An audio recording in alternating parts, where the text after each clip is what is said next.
Hello అండి, welcome back to easy cook channel. ఈరోజు మనం బెండకాయ వేపుడు అస్సలు జిగురు లేకుండా ఈజీగా క్విక్గా అయిపోయే ప్రాసెస్లో ఎలా ప్రిపేర్ చేసుకోవాలో చూద్దామండి.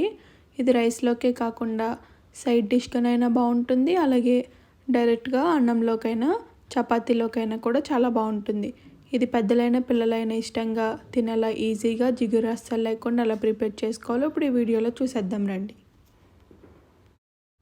ఇప్పుడు దీనికోసం స్టవ్ పైన ఒక బాండీ పెట్టుకొని 2 నుంచి 3 టేబుల్ స్పూన్ల వరకు ఆయిల్ యాడ్ చేసుకోండి. ఆయిల్ కొద్దిగా హీట్ అయిన తర్వాత 1 టీ స్పూన్ వరకు పచ్చిశనగపప్పు, అలాగే 2 నుంచి 3 టీ స్పూన్ల వరకు మినపప్పును కూడా యాడ్ చేసుకొని ఇవి గోల్డెన్ కలర్ వచ్చేంత వరకు లైట్గా ఫ్రై చేసుకోండి.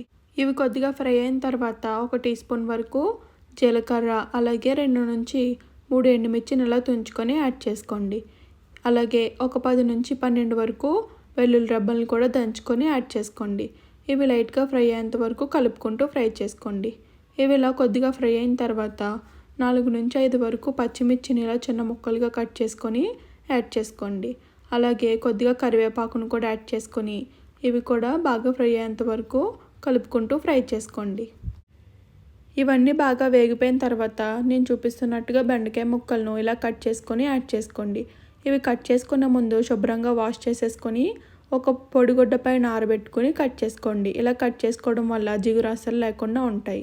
ఇలా యాడ్ చేసుకున్న తర్వాత ఒక 1/2 టీ స్పూన్ వరకు పసుపును కూడా యాడ్ చేసుకొని ఇవి ముక్కలకి అన్నింటికి బాగా పట్టేలా కలుపుకోండి. ఇలా బాగా కలుపుకున్న తర్వాత స్టవ్ను సిమ్లోకి అడ్జస్ట్ చేసుకొని మూత పెట్టి ఒక 10 నిమిషాల పాటు మగ్గించుకోవాలి. ఇలా ఈ బెండకాయలు ఫ్రై అవుతున్నప్పుడు మధ్య మధ్యలో మూత తీసి కలుపుతూ ఉండాలండి. ఇలా వదిలేసామంటే కనుక కింద మాడిపోతాయి, పైన వేగకుండా ఉండిపోతాయి. ఇలా మూత తీసి కలుపుకుంటూ వేపుకుంటూ ఉండాలి.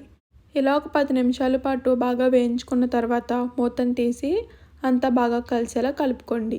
ఇలా మొత్తం బెండకాయల్లో ఉన్న జిగురు మొత్తం పోయిన తర్వాత దీంట్లోకి రుచికి సరిపడా ఉప్పుని యాడ్ చేసుకోవాలండి. నేను ఇక్కడ 1/2 kg వరకు తీసుకున్న బెండకాయలకు 1 టీ స్పూన్ వరకు ఉప్పుని యాడ్ చేసుకుంటున్నాను. మీరు రుచికి తగ్గట్టుగా యాడ్ చేసుకోండి. ఇప్పుడు ఇదంతా బాగా కలిసేలా కలుపుకొని మళ్ళీ మూతను పెట్టి ఒక 2-3 నిమిషాల పాటు మూత పెట్టి మగ్గించండి. ఇలా ఒక 2-3 నిమిషాలు మగ్గిన తర్వాత మూతను తీసి ఒకసారి బాగా కలుపుకోండి. ఇలా కలుపుకున్న తర్వాత నేను ఇక్కడ కారం యాడ్ చేసుకుంటున్నానండి. 1 టీ స్పూన్ వరకు కారం యాడ్ చేసుకుంటున్నాను. మీకు ఇష్టం ఉంటే యాడ్ చేసుకోవచ్చు, లేకపోతే లేదండి. కారం యాడ్ చేసుకుంటే టేస్ట్ బాగుంటుంది.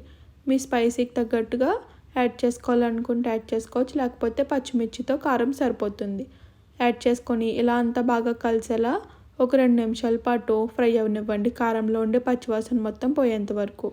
ఇలా ఒక 2 నిమిషాలు ఫ్రై చేసుకున్న తర్వాత ఒక అరబద్ద వరకు నిమ్మకాయను కూడా పిండుకోండి. ఇలా నిమ్మకాయ పిండుకోవడం వల్ల బెండకాయ పుల్ల పుల్లగా బాగుంటుంది, అలాగే జిగురు అనేది లేకుండా ఉంటుంది. ఇలా నిమ్మకాయ పిండుకొని ఒక 2 మినిట్స్ పాటు ఫ్రై చేసుకొని స్టవ్ ఆఫ్ చేసేసుకోండి.